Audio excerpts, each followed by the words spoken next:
didn't know it on August 9, 1921, but a disease called poliomyelitis had started to affect his central nervous system. The next day, August 10, 1921, he was a very athletic, arrogant aristocrat from Hyde Park, New York. He was having a day of just outside games with his 5 children. He got extremely tired, typical sign of polio.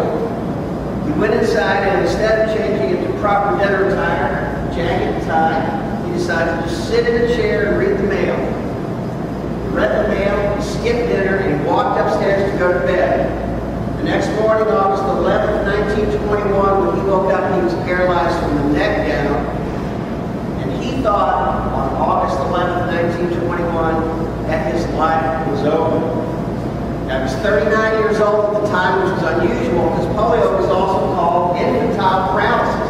So it's very rare for somebody his age to be afflicted with polio. He had had a little bit of a political career. He had run as a vice president candidate and lost, and he had been assistant secretary of the Navy. But on August 11, 1921, he really did think his life was over. For those of you who don't know, in 1921, polio was very much like the AIDS epidemic when it first broke. Nobody knew what caused it. It was spreading worldwide. It was contagious. There was great fear. There was no known treatment, and there was no known cure. So imagine you're in his shoes. So for the next 3 years, he tried to go to every doctor he could think of to find somebody that would help him. To no avail. There are rumors that he may have been so depressed he tried suicide one time. But anyway, in 1924, he got a letter from a friend of his who was a Wall Street banker named George Foster Peabody. Mr. Peabody was one of the owners of this property. George Peabody said to Franklin in the letter, "Franklin, you have to come to Warm Springs, Georgia, because there's a young man named Louis Joseph, and you'll see the Joseph Cottage today, who's been, quote, crippled since birth, but he's been swimming in the pools and he can walk again." Now, the story wasn't 100% true, but Roosevelt was so intrigued by that he made it to Columbus, Georgia, and he took a milk train from Columbus, Georgia to the train depot in downtown Warm Springs in October 1924. Imagine it. He'd have to be lifted off the train, loaded into the back of a car, a pickup truck, and driven over here. When he came over here, none of this was here except a few cottages and the historic pools. If you see the old photographs of Roosevelt from October 1924 down at the pools, you can see the atrophy in his legs, very skinny. But you can see a great big smile on his face. What happened was he finally gets in the water. And imagine this now, you haven't been able to stand without assistance for 3 years, and because of the mineral content in the Warm Springs water, very buoyant. So in the movie, Warm Springs, what you see him do is he finally releases that last finger off the side of the pool. And for the first time in 3 years, he can stand on his own without assistance. Now, if I put myself in his shoes, I'd be smiling too. He thought he had found a place where his polio would be cured and he would be able to walk again. Well, there's no such thing as coincidence, as we know. What happened was, a reporter from the Atlanta newspaper heard a famous person, Roosevelt, was in Warm Springs. He came down and he interviewed Roosevelt, and he does a story on him called Roosevelt Swims His Way to Health. They run that story in the Sunday Atlanta paper. It's picked up in syndicated newspapers all over the world, and in 1924, polio, as Roosevelt called them, all over the United States are reading about a name they recognize, Roosevelt, who is, quote, swims his way to health. So what do you think happens over the next 3 years? People with polio migrate to Warm Springs. And again, there's nothing here. 1927, he's fallen in love with the place so much that he decides to buy it. So against the elder's wishes and against his mother's wishes, he buys 1,200 acres for $195,000, 2/3 of his personal fortune. A side story going on with share with you at the same time. When Roosevelt first arrived here in 1924 at the age of 42, he had never seen poverty. He had never seen a shack. He had never seen a poor person. And Meriwether County is still the poorest county in the state of Georgia. You probably saw some of the houses that Roosevelt saw as you drove over. He was appalled by poverty. So here he is, feeling he's going to be rehabilitated and cured, and he's being exposed to things that he had never known as an aristocrat from Hyde Park Yard. So he buys the property in 1927, and he decides he has this vision of making this place, in essence, a healing village. What we're calling today a Rotary village. And he believed that people would come here as a destination to be healed from their polio. And he began to create this vision, and he hired an architect named Henry Toombs, who's buried in our golf course cemetery now. Yeah, that was a good one.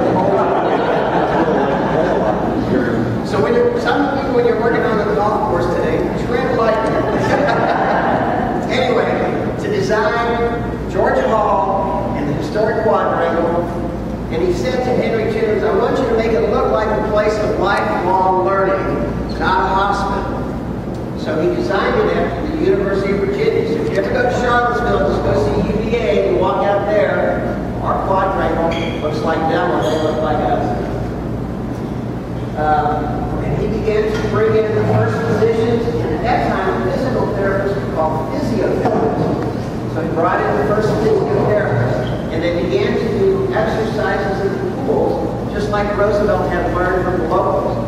So it's now 1928, and he is drafted to run as governor of New York.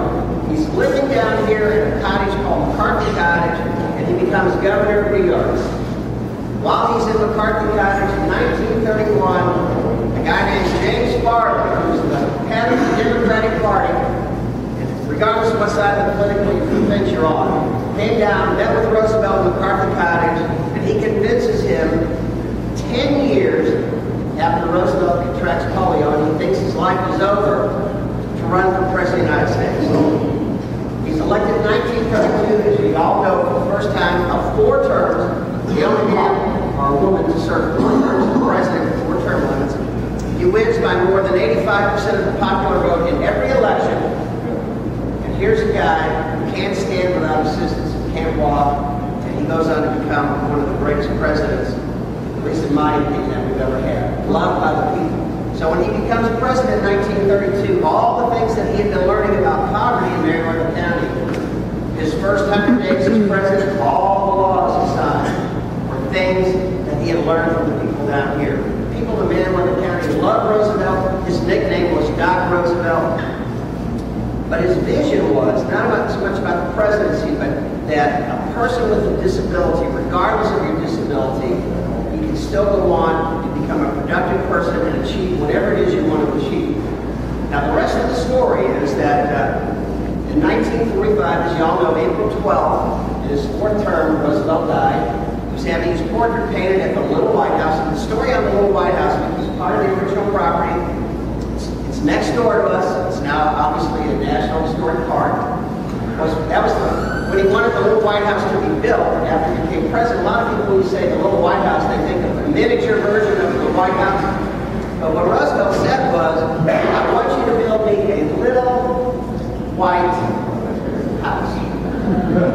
And if you go through the Little White House, I'm sure some of you have, you'll see it's very humble, it's very simplistic. And so even though he never learned how to walk, polio did a great thing for Roosevelt. It humbled him.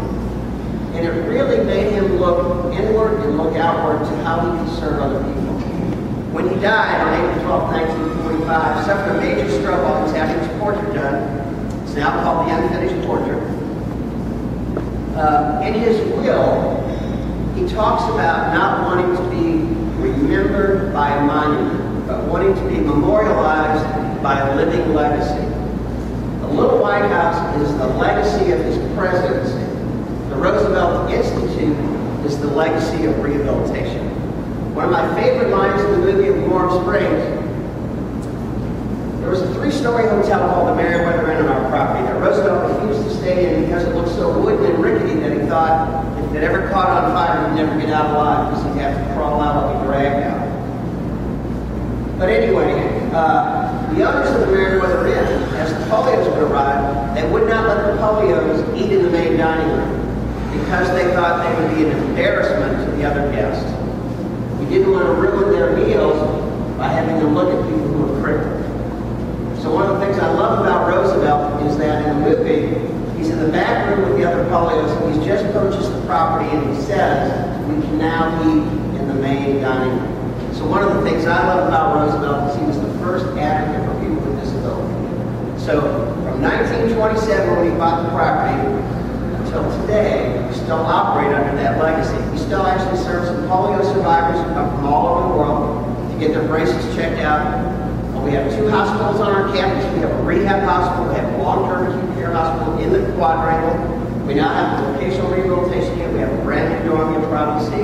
We serve about 3,000 individuals a year from all over the state of Georgia. So wherever your Rotary Club is, we have served somebody from your area. But our relationship with Rotary goes way back to the beginning of eradication of polio. If you have time, maybe at lunch or when you're finished for the day, we have a Polio Wall of Fame museum out there with the busts of all the scientists involved in the polio vaccine. Take time, go through the quadrant, go over, take a look at it. But it's a great place. We still do rehabilitation. The spring still furnishes all the water on our campus, so the coffee that you drank this morning came from the Warm Springs water. It puts out 790 gallons of water a minute.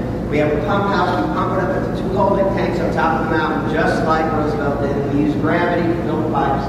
So we have all the water we can use, and with today's rain, we have more water we can use. I want to take a second and introduce some of my folks who are going to be working with me today. Bill Bullock, the yellow t-shirt Bill, is our deputy director, and Bill's family has had a farm here for 185 years.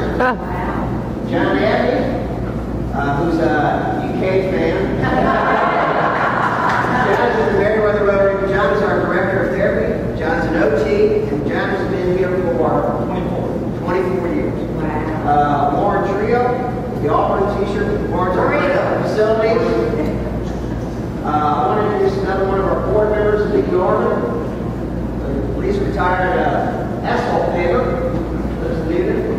Who am I missing? Okay, guys, come on, stand up and introduce yourself. Some of our famous guys. Austin Phillips, I've been at Cottage for 4 or 5 years. All right. I'm Steve James. Tim Spire, I've been with Tim, thank you. I can't tell you how much we enjoy being here. It's a great place. I want you to feel like you're doing something of value today. And so when you leave here, I want you to feel like you've had a productive day. We know you will have contributed to us. One of the phrases that we all talk about down here is the spirit of Warm Springs. Roosevelt defined the spirit of Warm Springs as an eye on progress with compassion for others. And we truly believe that the spirit continues, but the spirit lives because of what people contribute. So think of your visit today as you're contributing to the spirit of Warm Springs. It's helped us last